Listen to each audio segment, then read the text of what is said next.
जय हिंद दोस्तों, नमस्कार। मैं आपका दोस्त अरुण कुमार, आपके अपने यूट्यूब चैनल धनु स्टडी 1.0 में आपका स्वागत है। जैसे कि दोस्तों आपको दिख रहा होगा कि मैं आज जो आपको बताने वाला हूँ एस्ट्रोनॉमी का थर्ड लेक्चर रहेगा मेरा, और बहुत ज़्यादा बेसिक रहेगा, आपको सब कुछ समझ में आएगा। अगर आप थोड़ा सा इच्छुक हैं, थोड़ा सा जानकारी लेना चाहते हैं ज्योग्राफी से, तो आपको ये वीडियो देखना चाहते हैं। दोस्तों अगर आप स्टूडेंट हैं तो आपके लिए बहुत ज़्यादा ज़रूरी है, और अगर आप ज्योग्राफी के जानकार होना चाहते हैं और ज्ञान लेना चाहते हैं दोस्तों, ऐसे जनरली वीडियो देख सकते हैं, कोई दिक्कत आने वाली नहीं है। तो आइए दोस्तों हम स्टार्ट करते हैं थोड़ा सा वीडियो। इसके पहले हम आपको बता देते हैं, अगर हमारे यूट्यूब चैनल पर आप नए हैं तो दोस्तों चैनल को हमारा जरूर सब्सक्राइब करें और बेल आइकन को जरूर प्रेस करें। आइए दोस्तों, इसके पहले दोस्तों मैंने आपको सौरमंडल के बारे में बताया था, सौरमंडल के आपको मैंने गैलेक्सी के बारे में बताया था। गैलेक्सी क्या होती है, फिर गैलेक्सी में सौरमंडल कैसे होता है, मैंने सब आपको टोटल बताया था, है ना, कि सौर गैलेक्सी मिलकर के जो है एक ब्रह्मांड का निर्माण करती हैं, है ना। और जो हमारा जो गैलेक्सी है उसको हम मंदाकिनी बोलते हैं। क्या बोलते हैं दोस्तों, उसको हम मंदाकिनी बोलते हैं। तो आपको याद रखना है, कोई दिक्कत नहीं जाना चाहिए। अच्छा, जो हमारा जो सौरमंडल होता है वो हमारा मंदाकिनी में होता है, ठीक है। वो अलग से चक्कर लगाता है। मंदाकिनी में एक कोने पर, मतलब एक छोर पर होता है, और उस जो है सौरमंडल में घूमता है। वो जो है उसको 25 करोड़ साल लगते हैं मतलब गैलेक्सी के जो अपनी मंदाकिनी है उसके चारों ओर घूमने में, उसको 25 करोड़ साल लगते हैं। किसको? सूर्य को जो है लगते हैं, ठीक है। तो इस प्रकार से बहुत सारी गैलेक्सियां मिलकर के जो है ब्रह्मांड का निर्माण करते हैं। उसी ब्रह्मांड में एक हमारी गैलेक्सी है मंदाकिनी, और उसी मंदाकिनी पर हमारा जो है सौरमंडल है, ठीक है। अब इसी सौरमंडल की हमने आपको बताया था, इसी सौरमंडल के आगे हम बात करते हैं। हमारे एक सौरमंडल में जो है सौरमंडल का जो हमारा प्रधान है, मुखिया है, जो सबको एनर्जी देता है, सबको प्रकाश देता है, वो हमारा सूर्य है, ठीक है। और जितने भी प्लेनेट हैं यानी ग्रह हैं वो सब सूर्य के चारों ओर घूमते हैं, ठीक है। और जितने सैटेलाइट होते हैं जिनको हम उपग्रह बोलते हैं वो सब ग्रह के चारों ओर घूमते हैं। तो ये तो बात की बात है, इसको तो हम बाद में बात करेंगे। अभी का जो टॉपिक है हमारा वो है ये जो आपको दिख रहा है कि सूर्य की परतें कितनी होती हैं, सूर्य का ऊष्मा संचरण कैसे होता है, ठीक है। ये देखिए दोस्तों, ये पहले आप ये समझने पहले आपको थोड़ा सा ये देख लीजिए कि किसका भाग मैंने बनाया है। ये आपको दिख रहा होगा यहाँ पर सूरज, मैंने एक छोटा सा बनाया आपको सूरज। ये इसकी पहली परत है, ये इसकी दूसरी परत है, ये इसकी तीसरी परत है। तो पहली जो हमारा अंदर की सबसे परत है उसको हम कोर बोलते हैं, ठीक है। केंद्रक उसको कोर बोलते हैं, सेंटर वाले को। जो बीच की परत है उसको हम रेडिएटिव जोन बोलते हैं, ठीक है। और इसके बाद जो सबसे लास्ट की जो बाह्य परत होती है उसको हम बोलते हैं कन्वेंशन जोन। क्या बोलते हैं दोस्तों? उसको हम बोलते हैं कन्वेंशन जोन। और अगर हम इसी को मतलब इतना पार्ट अगर हम काट लेंगे तो ये हमारा कोर हो जाएगा, ये हमारा रेडिएटिव जोन हो जाएगा, और ये हमारा कन्वेंशन जोन हो जाएगा। इसी पार्ट को मैंने इतना जो है पार्ट को यहाँ से मैंने काटा है और काट करके यहाँ पर किया है, और बड़ा साइज में करके मैं आपको समझाया हूँ, ठीक है दोस्तों। तो आइए अब हम इतने पार्ट को डिवाइड करेंगे यहाँ से, ठीक। तो जैसा कि मैंने आपसे बताया कि हमारा सन है वो जो है जब उसको हम काटते हैं तो उसकी 3 लेयर निकल के आती हैं आंतरिक लेयर में, ठीक है। पहला होता है हमारा कोर, दूसरा पहले हमारा देखिए कोर होता है, दूसरा हमारा होता है रेडिएटिव जोन होता है, आपको दिख रहा होगा, और तीसरा होता है हमारा कन्वेंशन जोन होता है। अब देखिए हमारा जो कोर होता है, कोर पर होता क्या है, देखिए कोर पर दोस्तों क्या होता है, कोर पर जो H2 हमारा हाइड्रोजन होता है वो हीलियम में क्या होता है, परिवर्तित होता है। जो हाइड्रोजन, क्योंकि यहाँ पर हाइड्रोजन समथिंग 75% पाया जाता है, ठीक है। कितना? 75% इसमें हाइड्रोजन पाया जाता है, और इसमें 24% इसमें हीलियम पाया जाता है। बाकी के 1% में हमारे अन्य जो है गैसेस वगैरह ये पाई जाती हैं। तो अब देखना है जो हमारा हाइड्रोजन होता है ये हमारा हीलियम में परिवर्तित होता रहता है। इसमें कौन सी प्रक्रिया होती है? इसमें संलयन होता है। क्या होता है दोस्तों? संलयन। संलयन होता क्या है? संलयन जब दो या दो से अधिक तत्व या गैसेस से मिलती हैं तो हम उसको उस निर्माण को हम संलयन कहते हैं, ठीक है, उस प्रक्रिया को। तो हाइड्रोजन हमारा हीलियम में संलयन होता है, परिवर्तित होता है, ठीक है। इसका जो टेम्परेचर होता है दोस्तों बहुत ज्यादा होता है, 15 मिलियन डिग्री सेंटीग्रेड होता है। कितना होता है? 15 मिलियन डिग्री सेंटीग्रेड इसका जो तापमान होता है। किसका? जो हमारा केंद्र होता है, ठीक है। ये तो हो गया, सनलाइन यहीं पर होता है। अब जैसे सनलाइन होता है दोस्तों, तो सनलाइन होने के बाद बहुत सारी जो है किरणें निकलती हैं, है ना। बहुत सनलाइन होगा, सनलाइन के बाद बहुत सारी किरणें निकलेंगी, ठीक है। अब वो किरणें यहाँ से उठ करके हमारे सेकेंड जोन पर जाती है जिसको हम रेडिएटिव जोन बोलते हैं। कौन कौन सी किरणें निकलती हैं?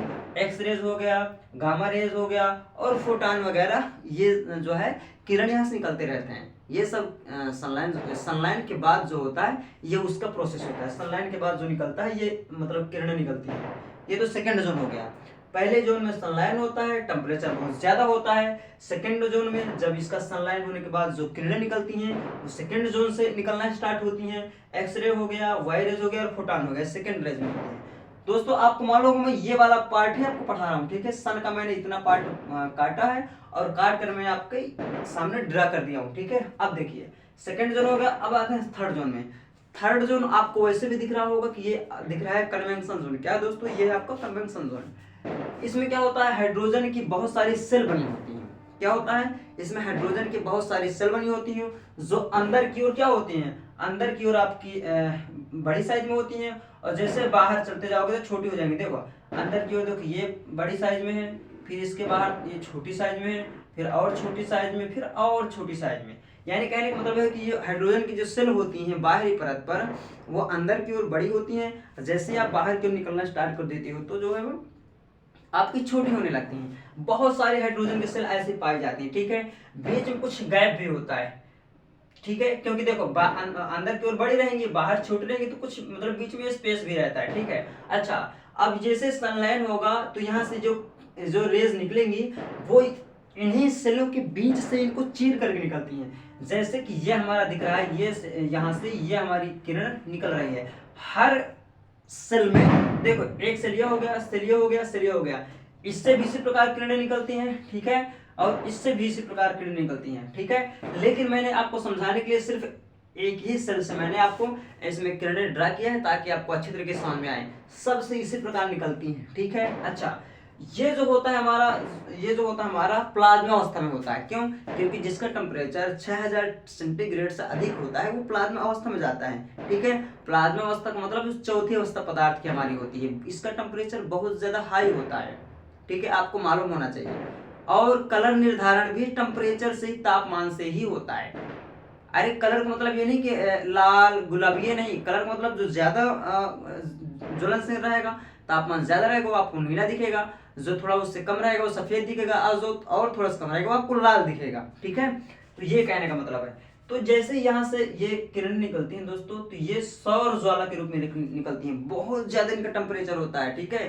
केंद्र पर तो 15 मिलियन डिग्री सेंटीग्रेड होता है, लेकिन जैसे ही यहाँ से निकलती है तो टेम्परेचर थोड़ा सा कम होता है, लगभग 7000 डिग्री टेम्परेचर होता है। और ये इतनी ज्यादा इसकी तपन होती है, इतनी ज्यादा इसकी लपट होती है कि बहुत ज्यादा लपट होती है। जैसे ही किरण यहाँ से निकलती हैं तो सौर मंडल में किरणें क्या होती हैं, घूमने लगती हैं, ठीक है। जैसे जैसे कि आप आग जलाते हो तो आप जैसा मान लीजिए आप स्टोव जलाते हो एलपीजी वाला, तो आप देखते हो किस प्रकार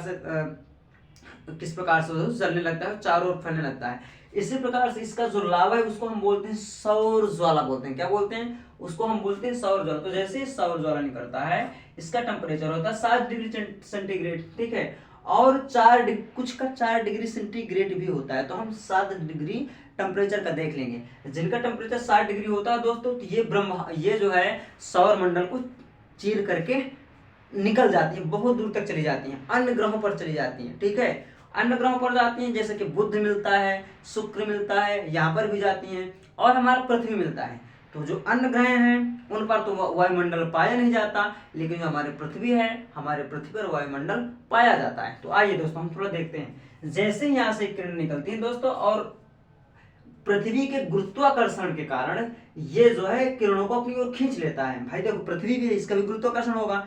तो जैसे यहाँ से सौर ज्वाला किरणें निकलती हैं तो पृथ्वी क्या करता है, इनको अपने गुरुत्वाकर्षण के कारण इन किरणों को अपनी ओर खींच लेता है, ठीक है। और इतनी ज्यादा तपन में जाती हैं कि एकदम से सीधा पृथ्वी पर अटैक करने लगती हैं। लेकिन पृथ्वी पर हमारे वायुमंडल पाया जाता है। क्या पाया जाता है भाई? गुरुत्वाकर्षण तो जबरदस्त होता है, गुरुत्वाकर्षण के कारण ही ये किरणें जो है पृथ्वी की ओर आती हैं। बट आपको ये ध्यान देना है कि पृथ्वी पर हमारे वायुमंडल पाया जाता है। और जैसे ही ये किरणें हमारे वायुमंडल पर आती हैं, देख रहे हो दोस्तों, ये हमारा क्या है, ये हमारा वायुमंडल है, ठीक है। ये क्या है, हमारा वायुमंडल है। वायुमंडल की परत जो है पृथ्वी के चारों ओर पाई जाती है, ये आपको याद रखना है, ठीक है। तो जैसे ही ये किरणें वायुमंडल पर टकराती हैं तो वायुमंडल क्या करता है, इस सौर ज्वाला को पूरे अपने मतलब पूरे पृथ्वी के ऊपर फैला देता है। ऐसे में क्या होता है कि अगर वायुमंडल न जाता तो ये किरण सीधा पृथ्वी पर अटैक करती और पृथ्वी भी हमारी जो है बुद्ध की तरह हो जाती, यहाँ पर भी बहुत ज्यादा गर्म हो जाता और यहाँ पर भी जीवन संभव नहीं हो पाता। लेकिन पृथ्वी के ऊपर सौर मंडल है, तो जैसे किरण पड़ती हैं तो पृथ्वी क्या करता है, इन किरणों को जो है फैला देता है। ठीक है, पूरे जो है मतलब पृथ्वी के चारों ओर फैला देता है, और जैसे फैलाता है तो इसका प्रकाश कम हो जाता है, तापमान कम हो जाता है, तो ये जो है क्या करता है, हर जगह फैला देता है। ये देखो इस तरह करके ये जो किरण निकलते हैं जिनको फैला देता है, ऐसे हर जगह इनको फैला देता है। ठीक है, और ये किरणें जैसे ही अंदर प्रवेश करती हैं तो क्योंकि वायुमंडल है तो वायुमंडल में अंदर की ओर आते आते ये प्रकाश ठंडा होने लगता है।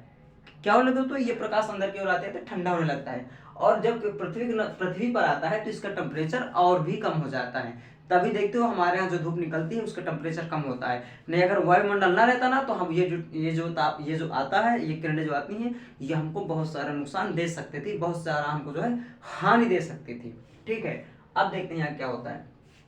जैसे ही दोस्तों ये ब्रह्मांड इनको फैला देता है तो ये चारों ओर फैल जाते हैं। ठीक है, ये जो है प्रकाश चारों ओर पृथ्वी के फैल जाता है। ये ब्रह्मांड ये हमारा वायुमंडल है, तो ये प्रकाश चारों ओर क्या करता है, फैल जाता है। तो जो उत्तर की ओर फैलता है उसको हम अरोरा बोरियोलिस कहते हैं। ठीक है, बोरियोलिस। और जो दक्षिण में फैलता है उसको हम अरोरा ऑस्ट्रेसियस कहते हैं। दक्षिण मतलब जो प्रकाश उत्तर में फैलता है उसको हम अरोरा बोरियोलिस बोलते हैं, और जो दक्षिण की ओर आता है प्रकाश जो है घूम करके उसको अरोरा ऑस्ट्रेसियस कहते हैं। तो आपको ये मालूम होना चाहिए कि ब्रह्मांड के कारण ही तापमान जो है हमारे पृथ्वी पर कम रहता है। ठीक है, अन्यथा अगर ब्रह्मांड ना होता तो पृथ्वी पर तापमान बहुत ज्यादा आता, हम भी जो है हाँ जैसा कि बुध हो गया, शुक्र हो गया, हम भी उस तरह गर्म रहते हैं, हमारे यहाँ भी जीवन संभव नहीं हो पाता। तो ये आपको जानना चाहिए।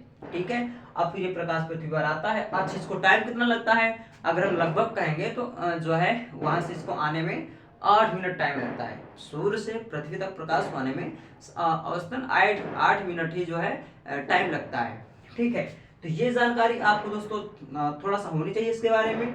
ये तो सूरज को जो है सिर्फ थोड़ा सा मैंने ये बताने आपको चाहा कि कैसे इसकी किरणें जो है यहाँ तक पहुँचती हैं। अब जो नेक्स्ट वीडियो मेरा रहेगा वो सौर मंडल के सैटेलाइट और प्लैनेट टोटल जानकारी के बारे में रहेगा, जो नेक्स्ट डे आपके लिए आने वाला होगा। तो दोस्तों ये वीडियो हमारा अगर थोड़ा सा भी अच्छा लगा हो तो चैनल को हमारा जरूर सब्सक्राइब करें और बेल आइकन को प्रेस करें। तो ठीक है दोस्तों, मिलते हैं नेक्स्ट वीडियो में, तब तक के लिए जय हिंद।